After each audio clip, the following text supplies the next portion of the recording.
Sometimes you'll have a bad day on the water, sometimes you'll have a bad day at work, but it really sucks when you combine the two, kind of like we're going to see right here. This is an incident that happened earlier this past week down in Puerto Rico where this police vessel was out on a search and rescue mission when it found itself in a little bit of trouble. Right here it looks like they probably bobbed when they should have weaved. During this incident, a call came in from a civilian alerting authorities of a possible body in the water wrapped in a parachute. Local authorities and the US Coast Guard were all dispatched to the scene to see if they could do a search and rescue mission. And that's where things turned dark for this police crew here. They were going through the surf looking for this parachute when all of a sudden they got caught up in a wave that drove them almost all the way into the shore. Fortunately, at the last second, this crew was able to break away from that wave and get this vessel pointed back out to sea. But the damage is done. If you look here on the rear, there were trips on the back of this thing and now it's down to twins. The good news is though, other than the motor being down, there appeared to be no injuries in this. They did wind up recovering the parachute and there was no body attached to it as well, but this crew definitely got a lucky break on this one. Our next incident to make the boating news this week is going to take us down to the Florida Keys, where a Missouri man was arrested after police found him in a floating stolen tiki hut this past week. Authorities say the suspect was found near Fort Zachary Taylor State Park down in the Keys. When they finally got to this gentleman, he was visibly intoxicated and was slumped over the wheel of the vessel. When authorities boarded the vessel, the man got angry and actually yelled at authorities that he was not going to jail. He claimed to have heart problems and was taken to the Lower Keys Medical Center, but while in the hospital, the suspect actually got more aggressive with authorities and tried to fight them. They actually wound up having to tase him to subdue him. Currently, the suspect's sitting in jail facing felony charges of grand theft and misdemeanor charges of resisting arrest. Our next incident to make the boating news this week is going to take us over to the Turks and Caicos, where a small sail freighter overloaded with 159 Haitians was trying to get into the Turks and Caicos Islands. Turks and Caicos police said the vessel became stuck on Molasses Reef this past week, which led to a dangerous rescue assisted by the Department of Environmental and Coastal Resources, a few local mariners, and also the assistance of the US Coast Guard. Local authorities claim there were no injuries among those who were rescued and they're all waiting to be deported back to Haiti.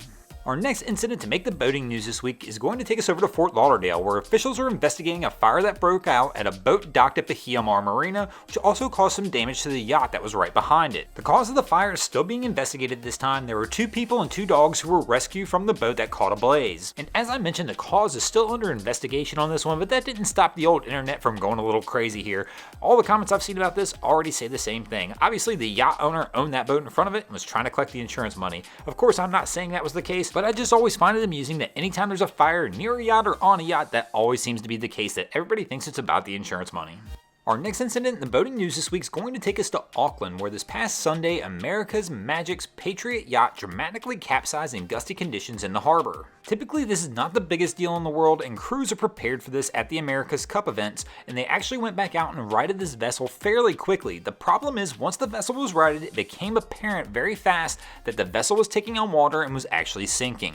Fortunately, help was not far away. The race management team, the Coast Guard New Zealand, the Auckland Harbor Master, and local fire and police personnel also provided assistance following the capsizing, and then to top it all off, 3 America's Cups teams also came out and helped as well. The vessel was eventually stabilized and towed back into port, but things don't look well for the American team. The Prada Cup will determine the sole challenger to take on the defending champion Team New Zealand for the America's Cup, which is set to begin on March 6th. But as of now, American Magic remains winless during this event and not boding well for them.